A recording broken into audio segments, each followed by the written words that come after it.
নমস্কাৰ বন্ধু বান্ধৱীসকল, নতুন বছৰৰ নতুন কিৰণ। এই কিৰণৰ প্ৰতিটো স্পৰ্শই যি তোলক আপোনালোকৰ জীৱন, তাৰেই কামনাৰে ইংৰাজী নৱবৰ্ষৰ শুভেচ্ছা থাকিল। আজি এই ভিডিঅ'টোত এটা নতুন ৰেচিপিৰ সৈতে আপোনালোকৰ মাজলৈ আহিছোঁ। ৰেচিপিনো মানে কি, আমি 31st কেনেকৈনো কি খালোঁ, কেনেকৈ এনজয় কৰিলোঁ তাকেই দেখাব বিচাৰিছোঁ। এয়া আমাৰ মৰমৰ টিকু, চিকু আৰু মিকু। চাওকচোন কি ধুনীয়াকৈ খেলি আছে। ব'লক ইয়াৰ লগতে ভিডিঅ'টো আৰম্ভ কৰোঁ। এয়া আমাৰ ককাই আৰু ইফালে দাদাই ৰাতি মাংস পুৰি খাবলৈ কাৰণে বাঁহৰ শলা যোগাৰ কৰি আছে। আজি মানে আমি ৰাতি গোটেই মাংস, যিমান কেইবিধ মাংসই আনিছোঁ সিমানখিনি মাংসই আমি মানে পুৰি খাম। তাকে এইবোৰ ঠিক ঠাক কৰি লৈছোঁ আৰু যা যোগাৰ কৰিছোঁ। বাকী চাই থাককচোন ভিডিঅ'টো। এইফালে আমাৰ হাঁহকেইটাই ধুনীয়াকৈ চৰি আছে। ভিডিঅ'টোৰ মাজতে আজি আপোনালোকক আমাৰ ঘৰৰ আটাইতকৈ মা আৰু পাপাৰ মৰমৰ ফুলৰ বাগিচাখন দেখাওঁ। চাওকচোন কি ধুনীয়াকৈ ফুলবোৰ ফুলি আছে।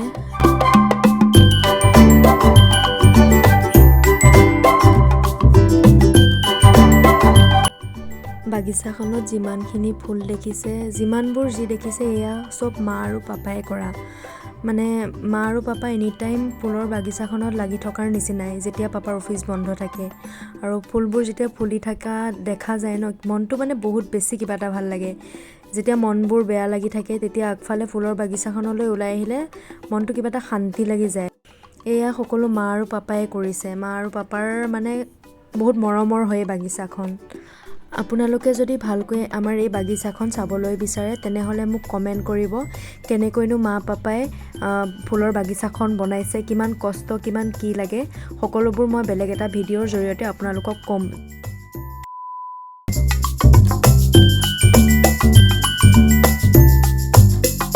আজি সকলোবোৰ দাদাই বনাব। এয়া ফাৰ্ষ্ট টাইম গাহৰিখিনি বইল কৰি ল'লে।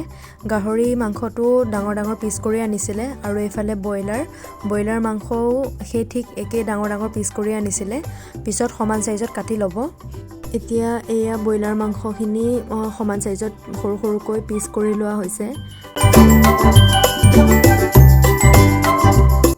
এইখিনি গাহৰি মাংস ঠিক সেইদৰে সৰু সৰু চাইজত পিচ কৰি লোৱা হৈছে।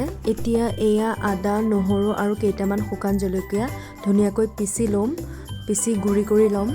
এবাৰ পিছাৰ পিছত এয়া নিমখ দিছে অলপমান পৰিমাণ অনুসাৰে। এতিয়া পিচি গুড়ি কৰি লোৱা মছলাখিনি আমি ব্ৰইলাৰ আৰু গাহৰি মাংসত দিম।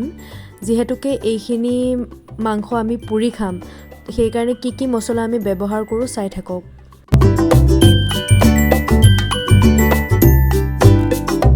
এতিয়া ইয়াত সোৱাদ অনুসৰি নিমখ আৰু হালধি দিয়া হৈছে।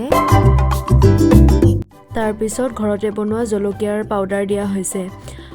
জ্বলা কিমান খায় আপোনালোকে সেইটো নিজে গম পাব, সেইকাৰণে সোৱাদ অনুসৰি দিব পাৰে। চাট মছলা দিয়া হৈছে। মানে দাদাই ভিডিঅ'টো অন নকৰাৰ আগতে সি চব বস্তু দি দিয়ে, পিছতহে দেখাই দিছে, বেয়া নাপাব। তাৰপাছত এয়া কস্তুৰী মেথি দিয়া হৈছে। মই ভিডিঅ'টো কৰি আছোঁ ক'ৰবাত আৰু দাদাই দেখাই আছে ক'ৰবাত, পিছত কওঁতে আকৌ ভালকৈ দেখাই দিছে। দুইখিনি মাংসতে সমানে সমানে সকলোবোৰ মছলা দিয়া হৈ আছে, দেখিয়ে আছে আপোনালোকে।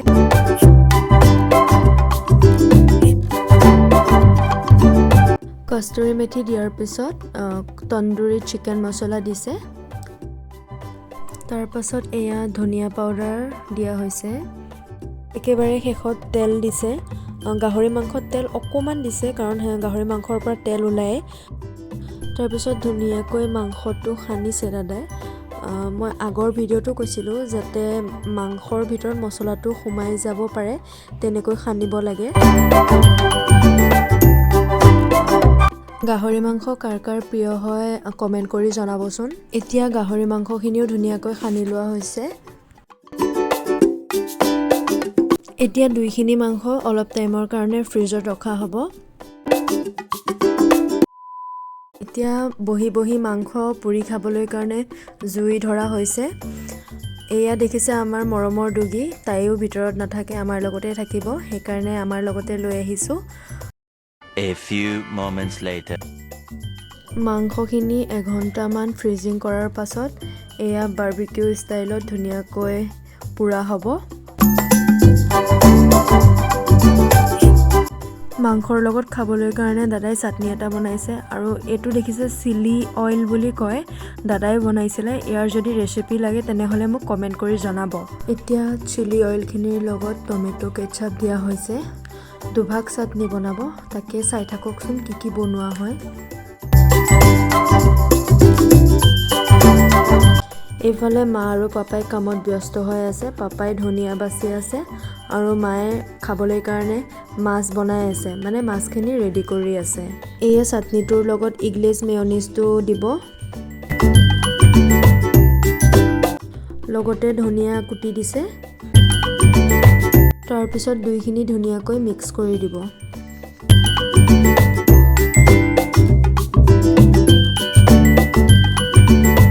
এয়া আমাৰ মাংসৰ লগত খাব পৰা চাটনিখিনি তৈয়াৰ হৈ গ'ল। A few moments later. এয়া তেতিয়া দি থৈ যোৱা মাংসখিনি লাহে লাহে হৈছে আৰু এইফালে মাংসৰ লগত খাব পৰা চাটনিখিনি। এইফালে দাদাই পুৰা মাংস পুৰি আছে, ককাইও কাষতে বহি আছে।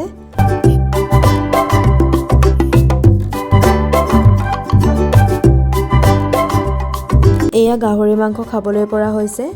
ইফালে ঘৰতে কৰা লাইপাত, পিঁয়াজ আৰু ধনিয়া সৰু সৰুকৈ কুটি ল'লোঁ। কেনেকৈ আমি লাইপাত, কেঁচা লাইপাত আৰু গাহৰি মাংস খাওঁ চাই থাককচোন। এয়া আধা লাইপাত লোৱা হ'ল, লগতে মাংস এপিচ আৰু কুটি লোৱা পিঁয়াজ ধনিয়া, লগতে চাটনি দুইবিধ, চিলি অইলৰ দুইবিধ চাটনি ধুনীয়াকৈ এনেকৈ লৈ লাইপাতত দাদাই খাইছে, চাওক আপোনালোকে। মানে বহুত ভাল লাগে এনেকৈ, আমি আগতেও খাইছিলোঁ, আপোনালোকে ঘৰতো ট্ৰাই কৰি চাব পাৰে। এইফালে এবাৰ দাদাৰ লগৰজনে খাইছে, আপোনালোকেও ঘৰত ট্ৰাই কৰি চাব, বহুত বেছি ভাল লাগে। এইবাৰ মই খাইছোঁ, মোৰ মুখতেই নোসোমাল, ইমান ডাঙৰ হাঁহি উঠি গ'ল চাবচোন। একেবাৰে শেষত আমি এতিয়া এনেকৈ 31st নাইটটো এনজয় কৰিলোঁ। দাদাজনে বহুত ধুনীয়া গান গায়, সেইকাৰণে ভাবিলোঁ আমিও এনেকৈ অলপ টাইম কটাওঁ, এনজয় কৰোঁ, কাৰণ বছৰৰ একেই শেষৰ দিন এইটো। আপোনালোকেও চাগে এনেকৈ এনজয় কৰিছিলে। আমি এনেকৈ জুই কাষতে বহি বহি এনজয় কৰিলোঁ।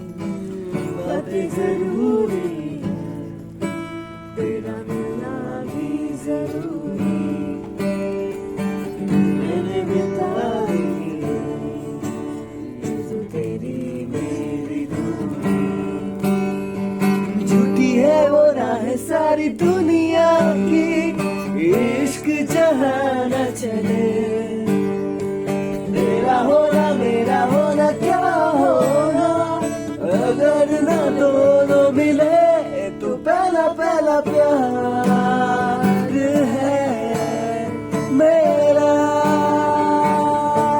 तू पहला पहला प्यार है मेरा,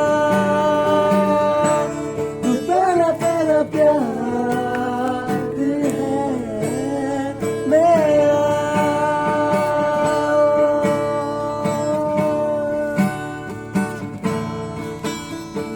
ये सहर करे पूरे इतने दिन चले, जिनमें तू तेरे बिना चलते रहे, तुझे खबर भी है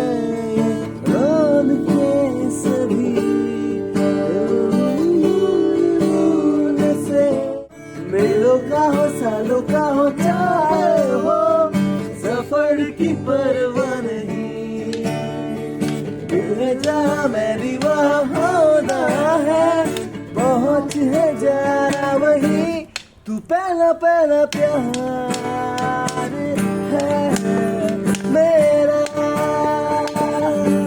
तू